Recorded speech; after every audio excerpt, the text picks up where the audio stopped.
Hello there, my name is Richard, the person you see my channel. I usually review cartoon series, anime series, so something computer random, and today we're going to talk about Demencia Story, or technically confirming, not confirming theories about the series. Now, if you don't know what I'm talking about, then the show is basically follow a group of evil villains who basically sell product or sell their services.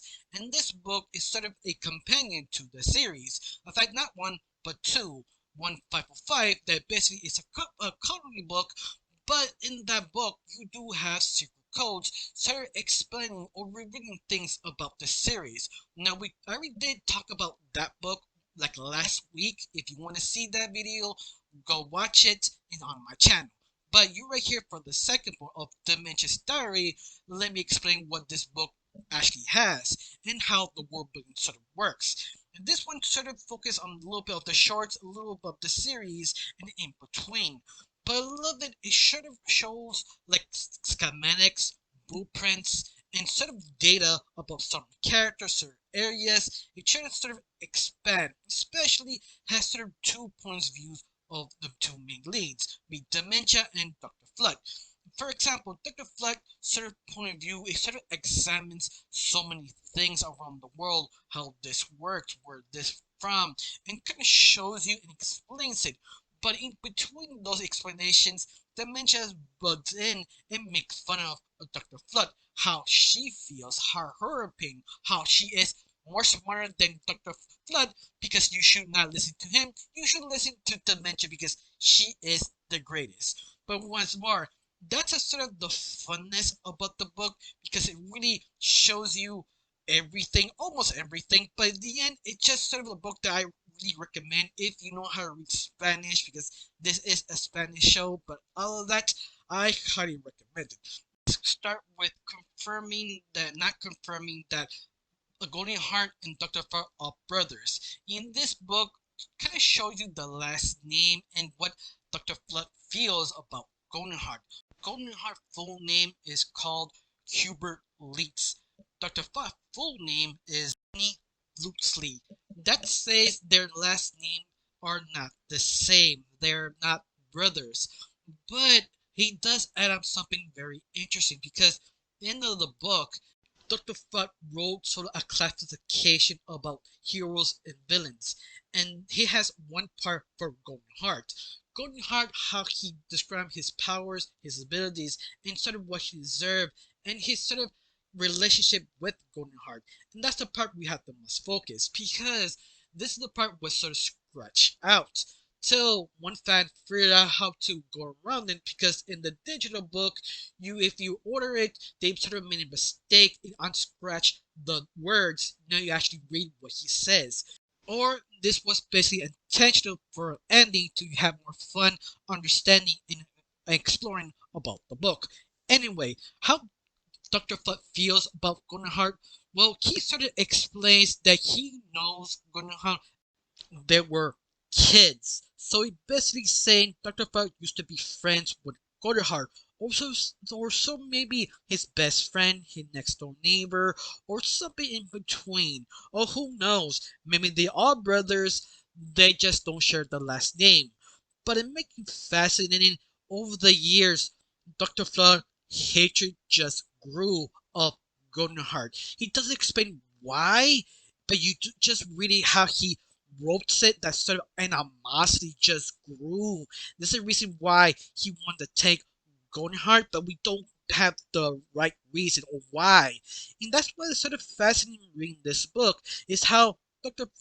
writes or dialogues some sort of moments or information about certain characters. And I think that's the reason why I feel so intrigued. Of course, there are other things that is fascinating about this book.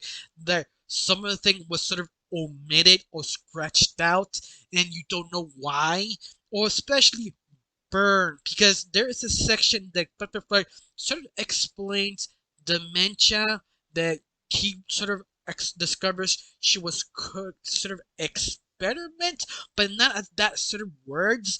In fact, he has written a name or original name on dementia, but he scratched it out. Unfortunately, you can't read the name, but it's just sort of interesting that he wrote it as a way that he wasn't sure. The fact that's basically some of the parts in this book because he doesn't remember how he actually met Dementia. He knows she was working with her between 3 to 5 years. In fact, making it more interesting, they sort of forget how he joined Black Hat organization. He'd been working in the organization 10 years, and in that his memory is starting to slip. And he doesn't understand that. That's why I love this book because it leaves a lot of ambiguity because you're kind of wondering that Black Cat is erasing his memories or what? Especially Dementia, because Dementia deletes sort of gaps. Like, she was sort of confirmed that she was sort of handmade or at least experimented, but not by Dr. Flug. Or at least he remembers, because there are a lot of gaps in this book. And I think that's why I've just sort of more got curious and keep diving on these pages, especially Dementia, because everything she writes she was a 7-year-old little girl. It's almost like she never mentally matured, that she is a talented, but she never fully grow up because how she writes, draws things, and that's sort of fascinating. Of course, it's how you read the diary, you kind of understand what I mean. That's one of the things that just I enjoy about this book. Of course, this also answers a lot of little things, like for example, there is a short that Black Cat has a Medusa head. Some people sort of ask that question where he gets that, and this book sort of confirmed where he gets it is because of Dementia.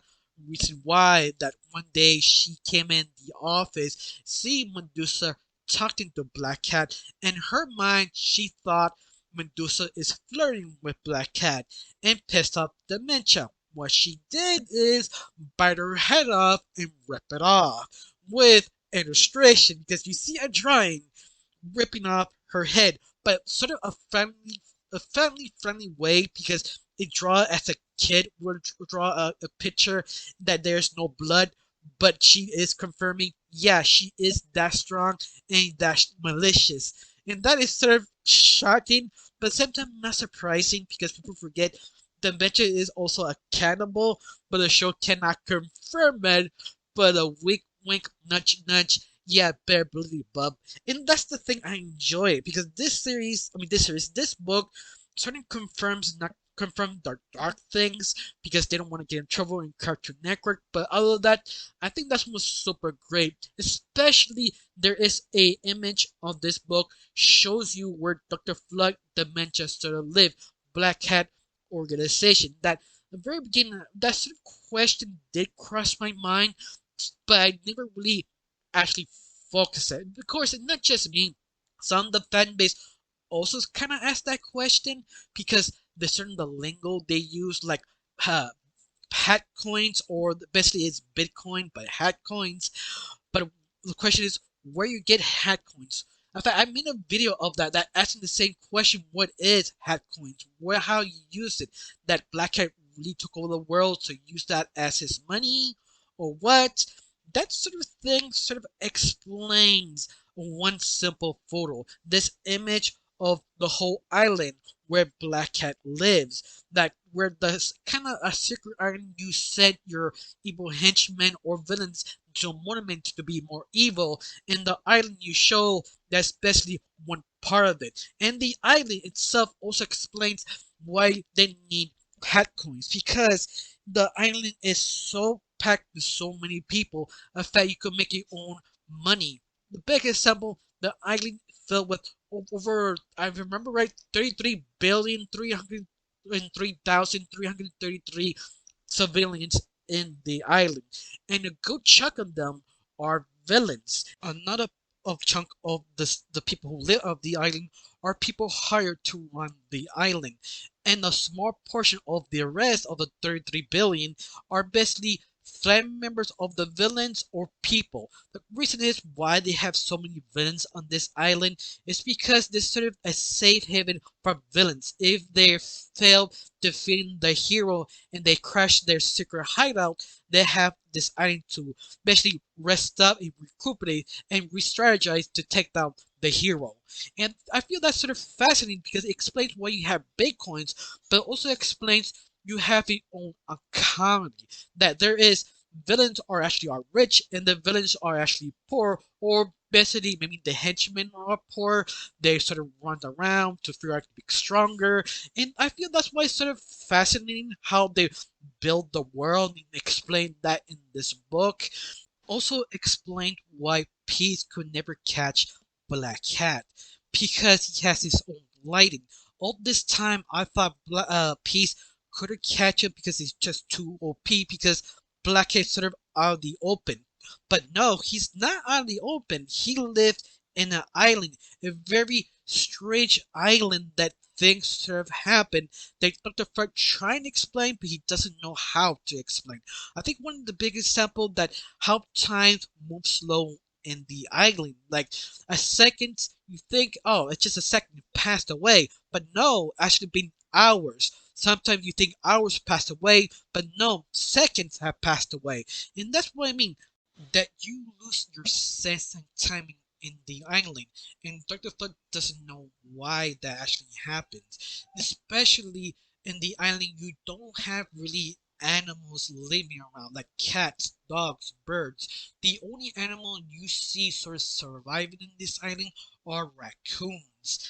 And something kind of funny that Demencia saw a raccoon that she wanted to be the queen of raccoon because she's the best. But besides that, I feel that's sort of fascinating. That I wonder what else you have designing. They still have a map what everything has, but not yet go deep dive enough. So hopefully I can make next video. In fact, there is a lot of things I can make video about this book because it's just so overwhelming. In other words. But a little bit even more, they still don't answer a lot of questions. There's still a lot of things that's not answered. Like there is a schematic about the lair of Black Cat. That is how Dr. Freud explained is it's sort of weird. Because you see the schematic, you see it kind of explains well, but not exactly because the whole structure is sort of strange because it has more rooms, but you can't really explore it because some doors are locked, some doors are not. In fact, he actually asked Black Cat with a better a schematic to understand the layers, and Black Cat rejected the idea. He was sort of hesitant to give anything, so Dr. Flood sort of used Patbots to explore the whole place, but at the very end, he sort of quit because it's just so weird and over the top and still never finished, so he decided to leave it alone. And I feel that's sort of fascinating because Dr. Flood also kind of studies Black Hat behind his back, but I don't know if he actually understands that that's sort of wrong or he just did it because he's sort of scientific curiosity. And that's why I enjoy this part of the book. He's just go deep dive more. That wondering if Dr. Flug would die someday, doing that sort of things he shouldn't have, like studying Black Hat while actually telling him. I mean, that's sort of common sense. But besides that, there is so much more about this book that it's just interesting. Like, you still have more codes. Remember the coloring book of 505 that have codes there? This one has even more, but I won't translate it because that really doesn't make sense that much. It's almost like they have to wait for the third book because there will be a third book, the point of view of Black Hat. For right now, it doesn't really make sense that much. Only one, maybe two decoded things that there is someone messing with Black Hat, and he also kind of says there is a second person that Black Hat sort of locked away, someone on the island, but we don't know who or how strong he is because it explains a lot why Black Cat is always angry. You think he's just naturally that mode. No, it could be this mysterious person who dropping hints affect both books and the code is because of this stranger. Nobody knows who he is or how powerful or even match Black Cat's power. That's why it's so fascinating. Now, I really want to continue, but this thing has so many things to talk about. I could probably make own videos. For right now, I'm gonna stop. I hope you enjoyed this video. Comment down below. Let me know how you feel. I really got nothing else to say. Just thanks for watching. Don't forget to subscribe and have a wonderful day. Bye.